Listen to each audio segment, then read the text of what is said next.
I know it's very easy for me to come on here and pick on Jackson County Executive Frank White.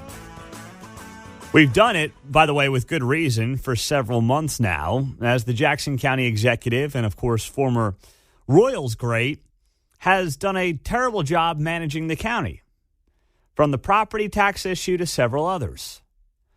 But I will say this about Frank White. When he vetoed the decision from the Jackson County Legislature to put the 3/8 cent sales tax extension on the ballot yesterday, I had this feeling of, well, maybe he's on to something. So yesterday, Frank White, it was expected, but Frank White vetoed the move from the legislature to put an April ballot issue on for you to vote on in Jackson County to extend the 3/8 cent sales tax for the Kansas City Royals and the Kansas City Chiefs. He said, you know what, we don't have enough details on this right now. We need some more concessions from the Royals and the Chiefs if we're going to give them $2 billion of taxpayer monies. And more importantly, maybe the most important part, the part that matters the most to us, just, regular people who are going to be paying the sales tax, is we still don't know what exactly the Royals want or where they're going to be. Frank White put a list of 10 reasons for why he has vetoed the decision by the legislature to put the 3/8 cent sales tax on the ballot in April. And reason number 8, he writes here, Royals' new stadium location. The specific location of the Royals' new stadium must be confirmed. I can't blame Frank White for vetoing that. Can you? You want $2 billion of taxpayer monies and you can't even tell us where the stadium's going to be? Now, maybe the Royals' attitude is, well, we'll tell you soon enough, but if I'm Frank White, am I guaranteeing potentially up to $2 billion of taxpayer monies for a stadium that we don't even know where it's going to be? Okay, fine. Yes, it's going to be in Jackson County, but still, I think that Frank White and I think that, you and I, the taxpayer, deserve to know where exactly the stadium's going to be. Can we see a rendering? I know we've seen one of the East Village months ago, but can you tell us where you want to build the stadium, Kansas City Royals? Apparently, you're the ones who have expedited this process without giving any indication on where you want to be. We just know it's either going to be in the East Village spot, about, a 10, 15-minute walk east of Power and Light, or at the old Kansas City Star building, which is on the south side of the loop, just kind of due south of T-Mobile, more or less. That's great. I mean, I'm glad you've got 2 locations. But if we're going to open our pockets for hundreds of millions of dollars of our monies to give to you, I don't think it's too much to ask to say to the baseball team, where do you want to be?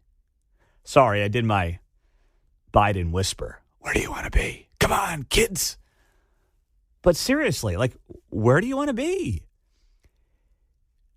My biggest issue in all this is I firmly have felt, I'll preface it by saying, I firmly have felt in people that I know who know John Sherman, and I have met John Sherman a couple of times. He's come on the show a couple of times. Seems like a very nice man and someone who genuinely wants to keep this team in Kansas City. That's what I know about him in terms of who he is and what he wants for this community. And I respect that about him. And the people I know that are very good friends with him say that he's genuine about keeping this team here. So I trust those people. I will give them the benefit of the doubt. And I believe that. But I'll tell you, some of the people he's put around him in this process have just been running into walls. Literally just running into walls and falling over. It has been so unimpressive on what you've seen from some of these folks and how poor of a job they've done communicating with the public. So I just sit back and I say to myself, Frank White, for as bad of a county executive as he's been, and yes, I do believe some of this is personal with Frank White as well. There's always been that beef with Frank and the Royals going back a generation. I think part of it's personal for him. But at the same time, I understand a lot of why he feels the way he does. And there's 10 reasons that he put here, and some of them are nonsense, but some of them actually have some juice to them in terms of unresolved issues on what exactly he needs to see to put this thing in front of the taxpayers in April. So what happens now? What happens now is the legislature, there's 9 Jackson County legislators, and they can override Frank White's veto. He would need 6 legislators to override the veto. 6 of the 9 to override the veto. The way I see it right now, the numbers are not there to override Frank White's veto. They're just not. We're going to talk to one of the folks who's on the fence, Sean Smith. He's a Jackson County legislator. He's also running for Congress against Emmanuel Cleaver. He is going to be on the show at 8:15 in 2 hours, and I'm going to ask him whether or not he will override the veto. But we know Megan Marshall, vice chair, she definitely is not going to override the veto. She's not a fan of this right now. She doesn't like where it stands. And there's at least 2 others who probably are not going to override the veto either. So that means then this would all be put on hold. This means that, barring something unforeseen, the Royals and the Chiefs would not get their ballot vote this April. It would probably have to wait a year. They don't want to put this on the ballot in November in the middle of a presidential election. That would be insane and suicide. So they probably have to push this thing back a year, which is not a huge deal, by the way, because those 2 teams are contracted and licensed to be out there until 2031. At the Truman Sports Complex. I know they want to get out. Well, at least the Royals want to be out earlier, but still, the contract goes through 2031. So knowing some of the people behind the scenes, they're not worried, by the way, of this potentially resulting in the Chiefs going somewhere else, but it's just, or the Royals, more importantly, going somewhere else, but it's just part of the process. And the teams, more so the Royals, have just stepped on that rake time and time again. 913-4087-95.7 on a Friday, chilly Friday morning. I know a lot of you are going to want to chime in on this, so let's start with Steve. He is in Kansas City. What's up, Steve? Go ahead. Pete, happy weekend, man. Happy weekend, brother. Woo! Woo! From Whispering Joe Biden. Yeah. What's up, baby?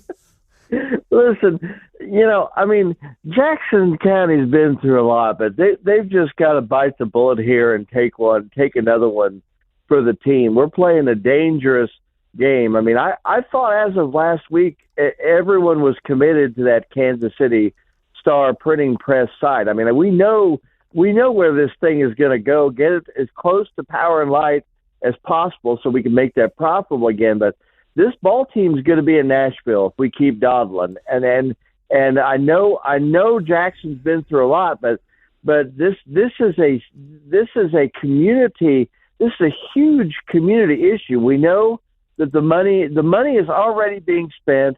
It's going to pay for the demolition of Kaufman, which I don't agree with. I think the Chiefs will spin back and take Kaufman on a dime, maybe, and use that as a training facility, as a practice facility. That would be a much better idea than demolishing Kaufman, because I think there's still a lot of good structural bones in that thing. But we are playing a terribly dangerous. Look at what happened to Oakland. Yeah. We're going to become Oakland. We're going to become Oakland, California. We have got to. Frank White should know better. Honestly, this is exceedingly dumb. Here's the thing. That's my first reaction. Well, I understand, but first off, the Royals still, Steve, and have a great weekend, brother. The Royals have not said where they want to be. You're right. All the focus is on the KC Star building. The Royals haven't said anything about it. The Royals could have come out yesterday and said, hey, we told Frank White we want to be at the Star building, and we've clarified all this, and he's not giving it to us straight. And he's not giving it to you straight, the taxpayer. They didn't do that. They said, yeah. Did you see the Royals statement, by the way? The Royals and Chiefs put out a joint statement. I'll share that with you coming up next right here on KCMO Talk Radio 95.7 FM. The things I do for you guys, I'll never get the appreciation. Feel like a jilted ex here saying this. She never appreciated me. The things I did for her. Oh, man. Well, last night I did something for you guys that really just put me in a sour mood. But hey, sometimes duty calls. It's part of the job. It's not all fun and games. Sometimes you earn that money. Well, that was last night. That was last night. So by now, if you didn't know, you may not have known this, but Mayor Quentin Lucas yesterday did a sit-down interview with Kamala Harris. There was a United States Conference of Mayors event that took place, and it was moderated by Quentin Lucas. So all these mayors are in this room, and they're watching Quentin Lucas interview Kamala Harris. And the whole purpose of this was a conversation about ending gun violence and saving lives. That was the purpose of this entire event yesterday. So I'm thinking to myself, okay, they're going to talk about guns and gun violence. Well, by the way, Quentin Lucas got 3 questions in over a 20-minute conversation with Kamala Harris. And as I'm watching that, I'm saying, now you know how I feel, buddy. All right? That was my first reaction as I watch him only get 3 questions in to the VP over a 20-minute conversation because she was all over the map. I mean, it is amazing how bad of a public speaker she is. So I'm thinking to myself, okay, they're going to do the dog and pony show around guns and everything else, right? I mean, they've got these mayors in this room, and Kamala's going to come in and talk about how guns are bad and the whole thing. Well, there's so much to this, but I guess I'll start with the way our mayor, and I know this happens in politics, but man, he was kissing the ring. He was kissing something else too, but for sake of the conversation, he was kissing the ring of Kamala Harris. Take a listen to Quentin Lucas yesterday. Hey, we had him on the show, and he's like, I hope you guys air this on KCMO. So here we are, airing it on KCMO. Oh, man. All right. Here we go. Quentin Lucas kissing up to Kamala Harris at the start of their conversation yesterday at the United States Mayors Conference. We are delighted and honored to be with you, but we also discuss an important topic. Following the onset of the pandemic and the nationwide protests after the murder of George Floyd, we saw a spike in homicides in cities across the country. Innocent lives were being lost, communities were being shattered. But when you and the president took office, you immediately began to address the scourge of gun violence in our country. The president issued several important executive orders, and federal agencies put policies in place to help reduce the problems of gun violence and to support local prevention and enforcement efforts. And in 2022, Congress passed and President Biden signed the Bipartisan Safer Communities Act.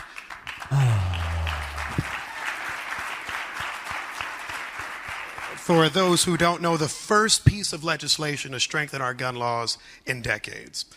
And last year, you and President Biden established the first ever White House Office of Gun Violence Prevention. Thank you on behalf of all of our cities. We have begun to see some progress, and during 2023, many cities had significant reductions in homicides. But make no mistake, gun violence remains a serious problem in our cities and in our nation.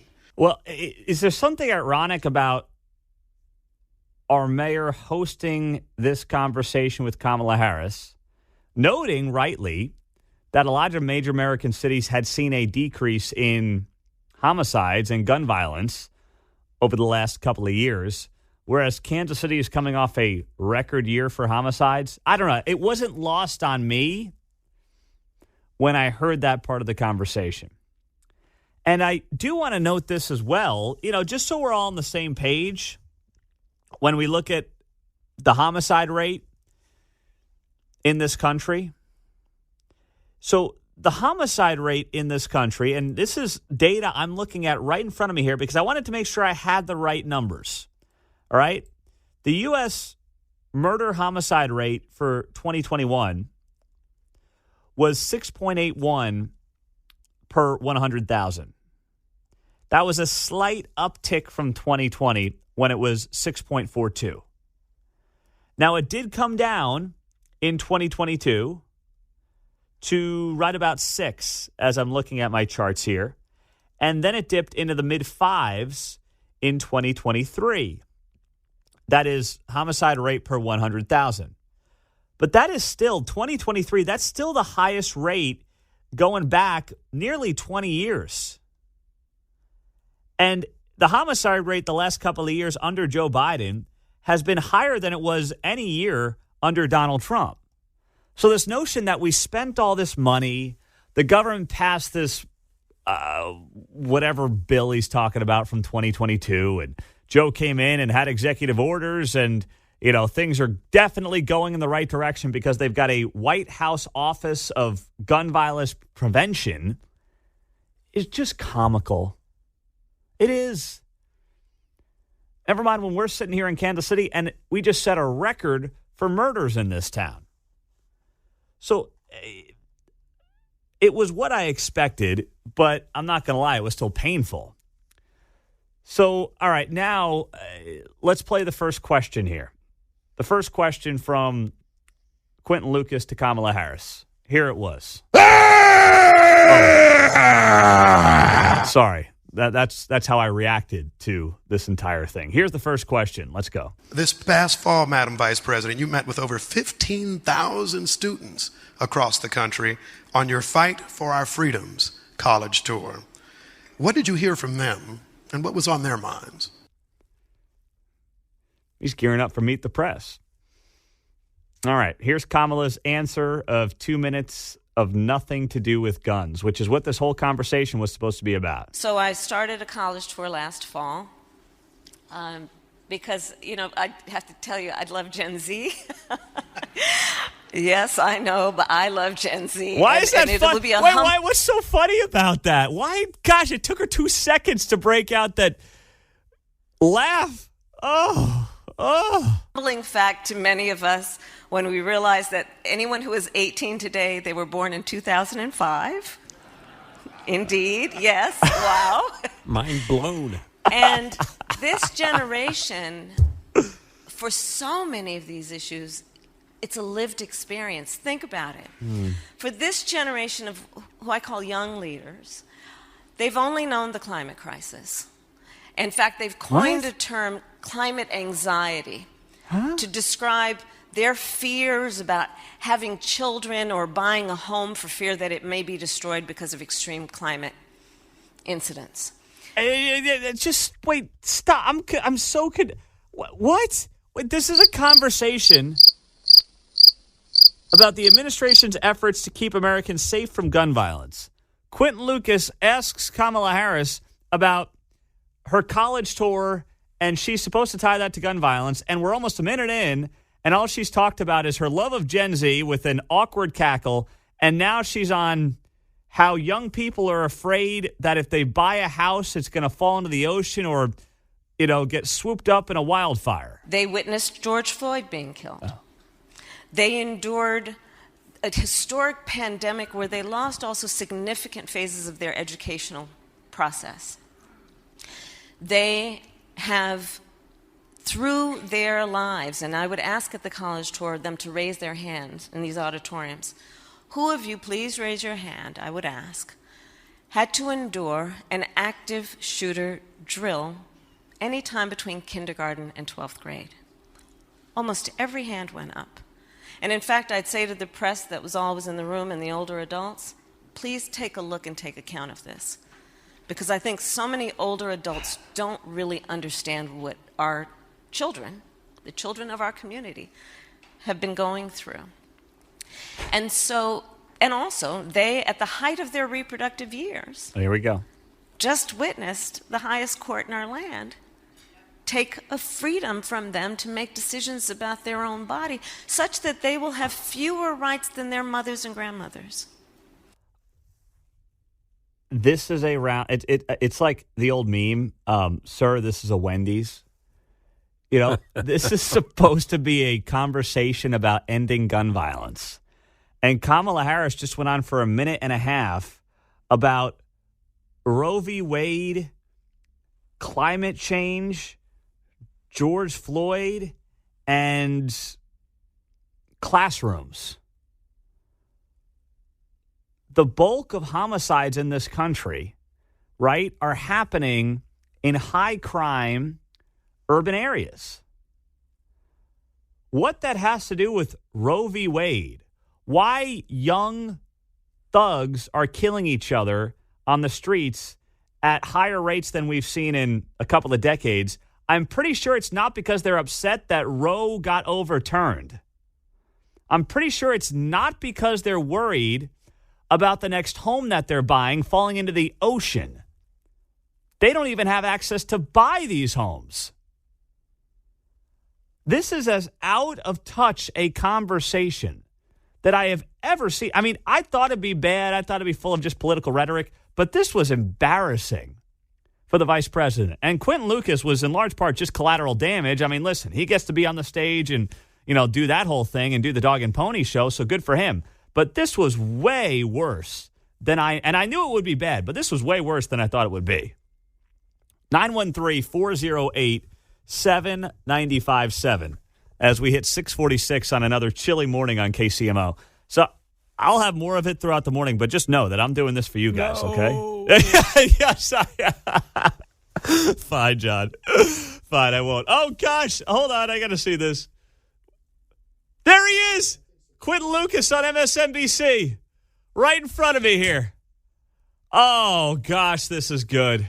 All right, we'll have to pull the clip. I'll have to try to dig that up if we can.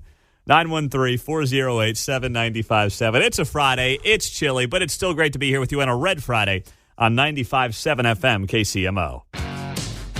I am about to put this up on Twitter, flipping through cable news in the KCMO Talk Radio studios, and I can't avoid the guy.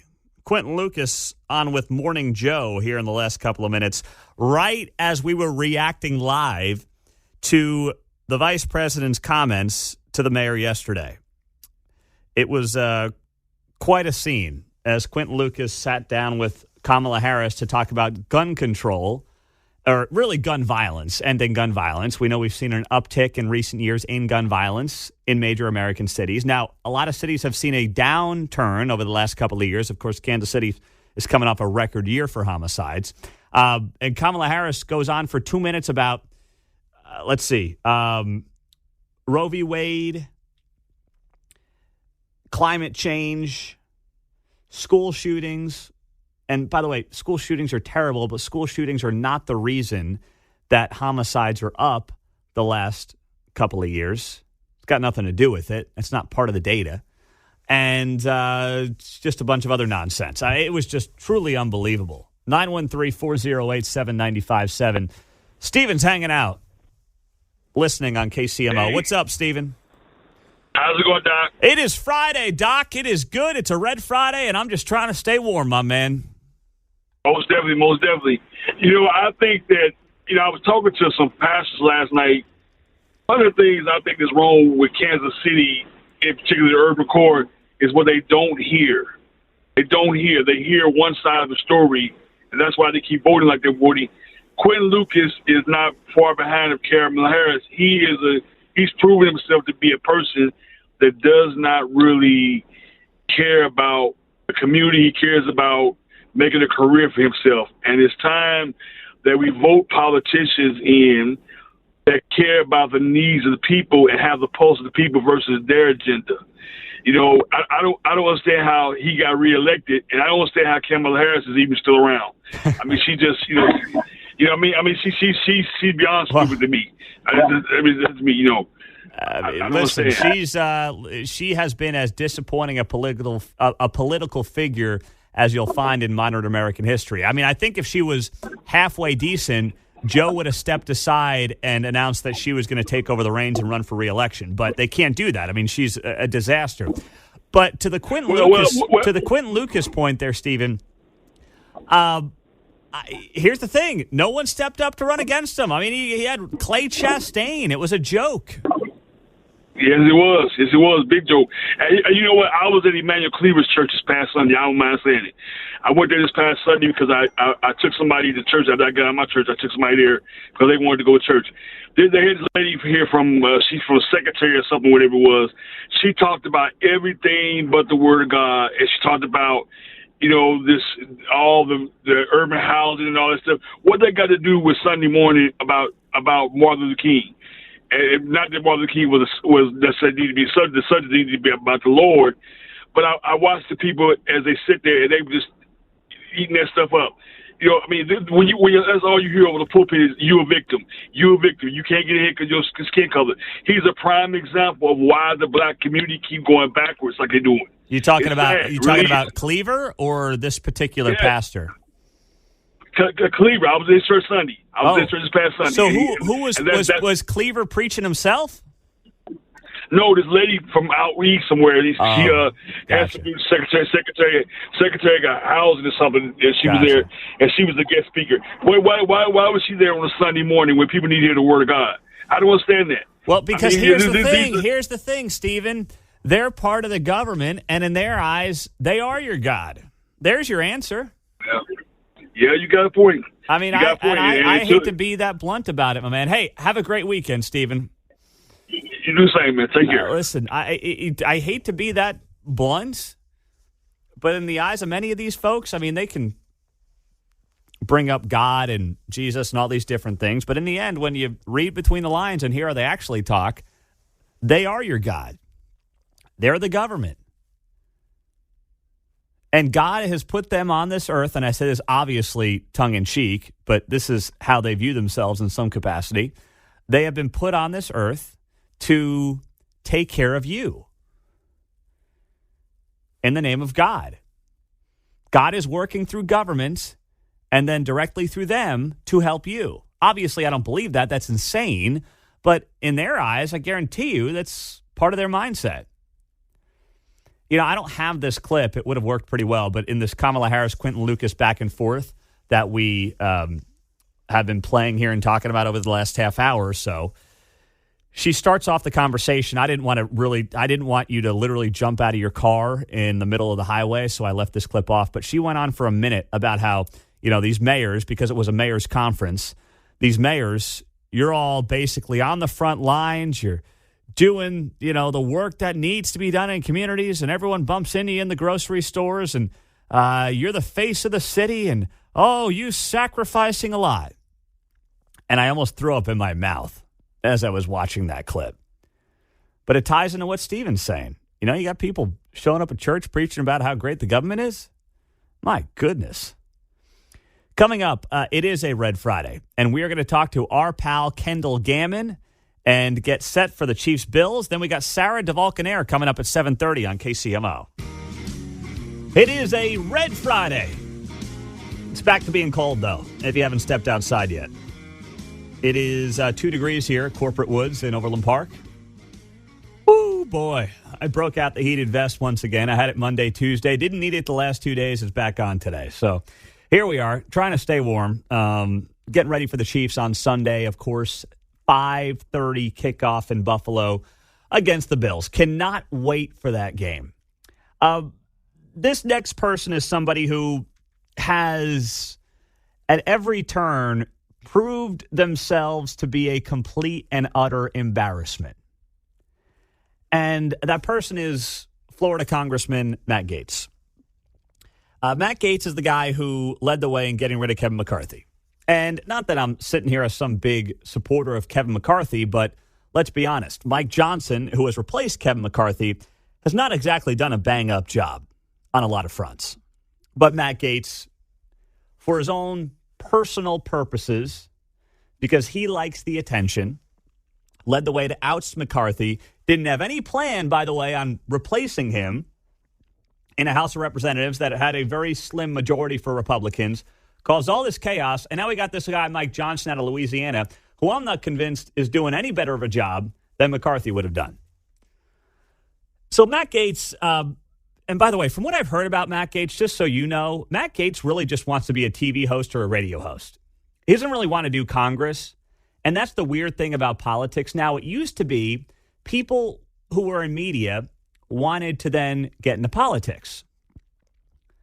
You go back to, obviously, Reagan had media background experience. Mike Pence was a radio host before he got into politics in Indiana. You could put Trump on that list as well. But over the last few years, what's happened is people run for Congress because they seek fame and fortune and Instagram clicks and likes.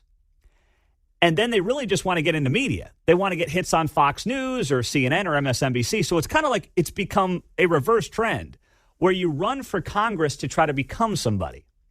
Vivek Ramaswamy, AOC, Lauren Boebert. We can find those people across the aisle, John. They exist. Well, you want to make a little money before you get into media. Yeah. So I've always heard that Matt Gaetz wants to do a show on Newsmax or something. So interestingly, he goes on Newsmax and he says one of the dumbest things I've ever heard somebody say. And he says exactly what his political opponents say, just from a different perspective. Here he was, Florida Congressman Matt Gaetz. What I could tell you is, for every Karen we lose, there's a Julio and a Jamal ready to sign up for the MAGA movement, and that bodes well for our ability to be more diverse and to be more durable as we head into. So Matt Gaetz on Newsmax talking about how Republicans are, losing suburban women. And he says there, for every Karen we lose, there's a Julio and a Jamal ready to sign up for the MAGA movement. Besides the fact that he sounds like an 80-year-old man when he makes comments like that. Hey, give me a Spanish guy's name, Julio. Give me a black guy's name, Jamal. Besides the fact that you sound like you're, 90 years old, that is a totally indistinguishable comment from what you hear on the far left when it comes to DEI racial politics. It's highly embarrassing for Matt Gaetz. And it is the dumbest political strategy of all time. Let's explicitly insult and alienate suburban women who have long made up a majority of our voting base for the sake of demographic politics, which is basically what he's doing. And I know, and we've talked about it on this show, there is a movement in working class, diverse communities of Hispanic and Black Americans who are opening up doors to the Republican Party. That is happening. But it's not happening at the pace that they're losing suburban women. So for Matt Gaetz to get up there on Newsmax and make a comment like that, not only is it exactly what many of us have railed on for a very long time, which is you don't trade white people for black people or white people for Latino people and say, look at how diverse my group is, my party is, my, company is. You don't do that. You just try to get as many people as you can and the best people because you have the best ideas. You don't insult people because they're a white woman, and then you don't praise somebody because they're a Hispanic man. You don't do that. And that's effectively what Matt Gaetz did right there. He played the same game that is played on the far left. But the problem for Matt Gaetz is he's not smart enough to even understand how stupid he comes across. That's the problem for Matt Gaetz. And it's a damn shame that guys like him have the platform and the voice that they do, because they don't even realize what they're doing. Coming up, Sarah DeValcanair, the wife of former KCPD detective Eric DeValcanair, is going to come on the show. It will be her first media conversation since we talked to her back in October here on KCMO 95.7. That's next. So one day after Crown Center ends up with 6 people getting shot, folks showed up, and a lot of people, it's amazing how we have more news readily available at our fingertips than at any point in history. You don't have to sit around and wait for the 6 p.m. news. You can go to any TV station news site in town and literally get the headlines in 5 seconds. And if you did that yesterday, you would have seen Crown Center shooting at the top of the list. But it's amazing how, as much as we have more access and easier access than ever before to the news, it feels like less people know what's going on. And I don't know what that says about us culturally, societally. People are just on TikTok too much. And I say that as, I sound like an old man when I say that. But as a millennial, I'm just like, what are people, how do you not know? How do you show up to Crown Center yesterday and not know that 6 people were shot there? I mean, it was the only thing on the news. And I know that none of us actually watch, and I say this with all due respect to my friends in TV news. But TV news is struggling. Yes, they get a lot of their views on social media and on their websites, but like the idea of appointment viewing television, got to get down for the 6 p.m. news, it's not really a thing anymore. At least if you're under 65, it's not really a thing. And that's not knocking anyone that's overdoing it, but like when you look at the TV demographics, radio is a much younger audience than broadcast TV. That's a fact. Radio has, it's at least 10 to 15 years younger in audience on average than television, than broadcast television. No one talks about it. Everyone always rags on radio. And now I'm going to get on my soapbox, so I'm not going to do that. I know it's coming. I won't do it. All right, I'm going to pump the brakes right here. But my point stands. Radio is a much younger audience than broadcast TV, despite the fact that people always, radio, who does that? No, trust me, radio is much healthier than broadcast TV. But story for another day. Crown Center yesterday. People show up. They have no idea what happened 2 days ago. And I want to play some of this reaction from folks. This is from Fox 4 here in town. They show up at Crown Center day after 6 people get shot 2 nights ago. It was just a dispute. We don't really know what exactly led to it yet. No one's been arrested. I know that's not going to shock you in Jackson County. Talk about a bombshell. But 2 groups got into it.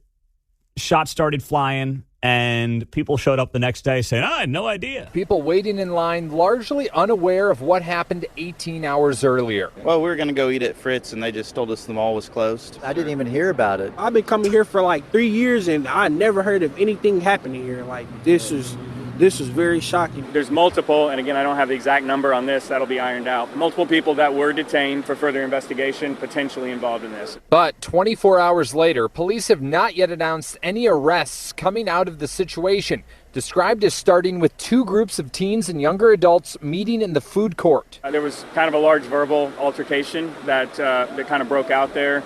And that quickly turned into gunfire. It's disconcerting when it happens in very common public areas. Some regulars say it's a scary reminder of other recent shootings at malls, including Independence Center and Oak Park. People shooting at the wrong people tripping with each other, and they think I'm tripping with them, and they don't see. I don't know. People just shoot and don't look. Bullets don't got eyes. So that's why you got people walking around here 15, 16 with guns trying to protect themselves in Kansas City. So and how do you feel about that? I feel that's very sad and it's heartbreaking, but it is what it is. We see it on social media all the time. We got Snapchat, Instagram. We see when people die before it hit the news. We know what dudes died in the city before it even hit the news. Well, I guess you give them an A for honesty on that. Now, that's news to me. That you got people who are seeing on social media, on Snapchat, and on Instagram who's dying in this town before it hits the news. I mean, I appreciate that guy showing up to Fox 4 and just telling it like it is. I don't know if he's exaggerating. It's not on my Instagram feed, but I guess I'm following the wrong people or the right people. I'm not seeing stuff like that.